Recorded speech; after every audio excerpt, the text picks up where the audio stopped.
and welcome to the Resources Roadhouse. I'm Wally and I'm coming to you from Sydney at the New World Metals Investment Series. I'm having a chat with Oliver Davies of Sky Metals. Ollie, welcome back to the Roadhouse. It's good to see you. Good to see you, Wally. Yeah, thanks for taking the time to talk to us. Always a pleasure.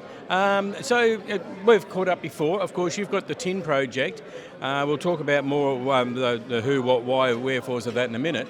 But tin in itself, it seems to be sort of like coming into its own with industry starting to realise, goodness me, we need more tin. And you've been well ahead of the game in that regard. Absolutely. So earlier this year, there was Indonesia, the second largest tin producer, basically went to zero. They've now clawed back, but it's showing how fragile the tin supply is, and that's where Sky Metals is coming in to really offer a new, reliable source of tin. And as you say, Talabang's now been working on it for a few years, and it's now getting quite advanced. All right, so tell us all about it. So where is it at what stage, and how important is where it is? Yeah, so we've already defined a large bulk tonnage resource there, and we don't know how big this system is. We keep expanding it with every drilling program. We've just drilled some high grade results now on the margins of that resource, and that's really encouraging for us for that sort of early mine life, quick payoff of capex sort of piece for us.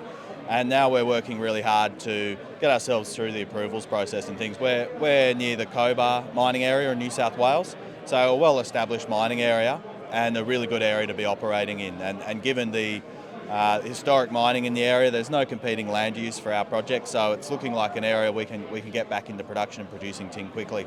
I just want to pick up on that, what you were saying, like a quick payback on your capex. That's quite an important part of any project in development, and to be able to have that in your back pocket, does that mean you're going to be quicker into profit than others? Yeah, so one of the big pieces for Sky Metals is that we actually have a really ideal piece of technology and an ideal deposit for it. So ore sorting in tin has been really well established. It's been running down at the Renison Tin Mine, Australia's biggest tin mine, for the last 6 years, 24/7, and with really good effect. But we have the ideal deposit for the technology. And so for us, it means that we actually get rid of about 80% of what we mine before we do any downstream processing on it. So that means that we build a plant that's 20% of the size, and our OPEX is 20% of what it would be otherwise. So all of these things, we have a large bulk tonnage resource, but we look at a very high margin operation, thanks to that advantage of that technology and our low cost processing from there. So some unique factors at Sky Metals that really are exposing us to be a high margin operation. Oh, okay. All right, so we've got it to the point where it is at the moment. What do we anticipate hearing in the near future? So now we're going to work on defining these higher grade areas that we're discovering on the margins of the current resource.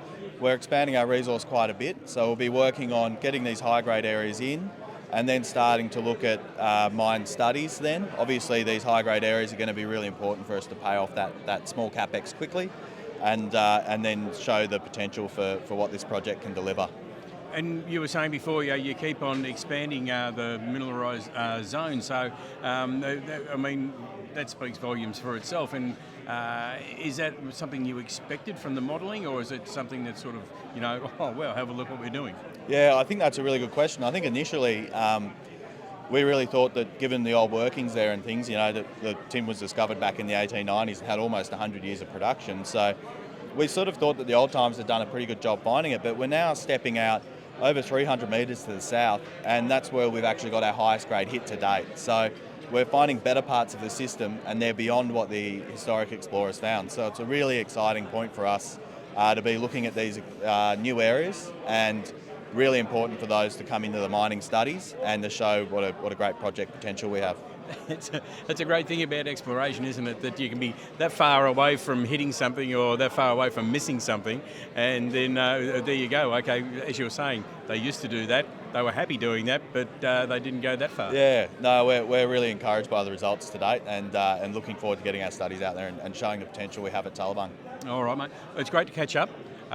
Stay in touch. Make sure you keep the news coming to us so we can keep the news going out. But until then, Oliver, it's great to see you. Thanks very much, Wally. Really appreciate it.